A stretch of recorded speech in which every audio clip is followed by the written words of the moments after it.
everybody. Another episode of Catch Not Fish, and up and about moving around today, I saw a sight that really got me excited. It really explains the passion behind fishing, and there's this sight here. You see my multiplex bamboo plants, and even when I'm not fishing, I be thinking about fishing. And today, I was just thinking about match the hatch. That's like a term or a phrase or a saying that is said in the fishing world, match the hatch. So, for example, I have my two bait casters, and say like I was fishing, and I'm trolling along, putting along, and I see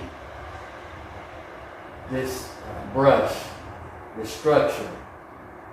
I stop. I said, man, I bet this structure, this brush is holding a fish. May even be holding a school of fish. Who knows? That's the excitement about fishing. And in your arsenal, in your toolbox, your tool belt, you always want to have multiple tools to be able to capitalize on the situation. So with my bait casters, I normally have something tied to match the hatch, to stimulate what is actually in the water, whether it be if I'm in fresh water and I'm fishing and for largemouth and such. I'm going to use a bait that normally the largemouth would feed on. So if you can see here, this is a crankbait, and look how it's matching the hatch of a panfish. And I'll put a picture of the actual panfish, bait fish that is mimicking. So even if I switch from this to this shad, this is mimicking a shad. I believe this is called the sexier shad, made by Berkley, Squarebull. And then this is called like a pumpkin seed or some type of panfish, bluegill, but it's matching the hatch based on what part of the region you're in and the situation you're fishing. So for example, let's say I'm trolling along and I see this structure here. So, and I have my wife, she's gonna put an arrow, a diagram of the direction of current. So let's say the current is flowing in. This is the direction of the current flowing in. So I know from owning boats and being on the water, when you're in the water, you want to have the boat facing into the current. So if I was anchoring down, if the current was coming in, I would want to kind of have the boat position where the bow of the boat is facing into the current. Because even if I had the trolling motor spot lock, when I hit spot lock, it's still going to swivel around because of the current. The bow is always going to be facing into the current. So if I was going with the current, so it may not be a strong current, I'm just trolling along, I know I always want to cast ahead and bring my bait back. Because, for example, if the current is flowing in this direction, the predator fish is going to be facing, and they're going to be hiding out behind some type of structure. So whether it be a log or overhanging branches or mangroves, some type of structure where the predator can either hide out and be positioned for when a bait fish or whatever food source comes through, it'll attack on it.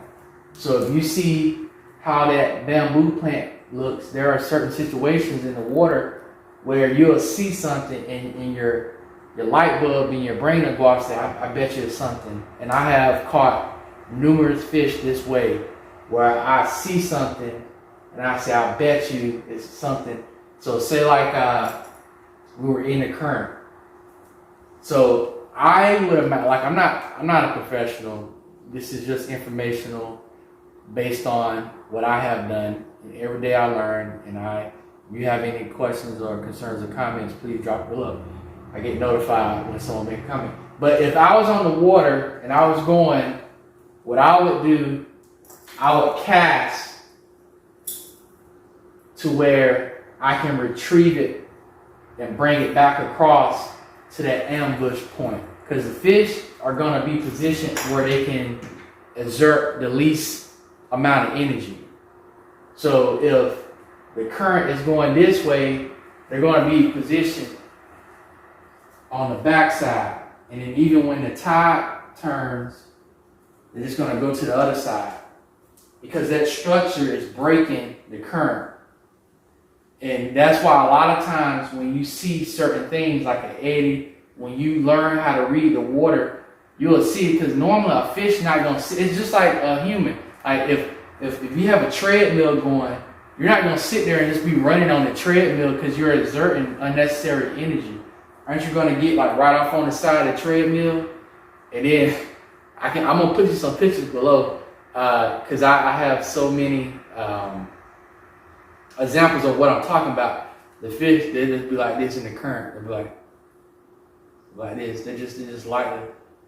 And then normally you'll notice they're kind of positioned behind a piece of structure, or they're in a position where, like, imagine the treadmill going. They're not going to be on the treadmill running hard. They're going to be right on the edge of the treadmill in a ready position. And as soon as something come along, like a shrimp or a bait fish or what have you, they're going to tap. Man, that sound, especially in the morning, that sound at top water bite that you can get, that's a fast tip. Normally, any type of top water bait would work within that hour window of sunrise. So that's why if you ever see someone's arsenal and they have a lot of different types of rod and reel combos, they'll have multiple things set up. And so say like, for example, I cast this and I did not connect. And then I may have switched and I catch this and I did not connect. Well, normally, that's why you'll have live shrimp, because I'm telling you, man, that's kind of like the holy grail for anything. I mean, if you put a live shrimp, so imagine I'm on the boat and I'm positioned. So I said, well, you know what? That didn't do nothing. Watch this. And there's multiple ways to hook the live shrimp. Some people, I'm not even going to get into it, but I hook a live shrimp. It's just a simple float, and I tie a couple of split shots just to help. Some people free line, meaning they just have the line tied to a hook, and you just hook the hook into the live shrimp, and you just cast it, just free line it. That works. But when you're trying to really position it and get it in a target area, you can take it. This is perfect. I'm like, look, like, so say like I cast it right on along, and I just let the current take it into the strike zone, and then, man, that's one of the best feelings, seeing the floating in the water, and like, go right in there and do it. I can't do it, but I got him. But it's just a quick, simple video talking about matching the hatch, having the correct tools to be able to do what you need to do to catch fish. So I hope you found this video information. I hope you enjoyed it. Until next time, let's catch not fish.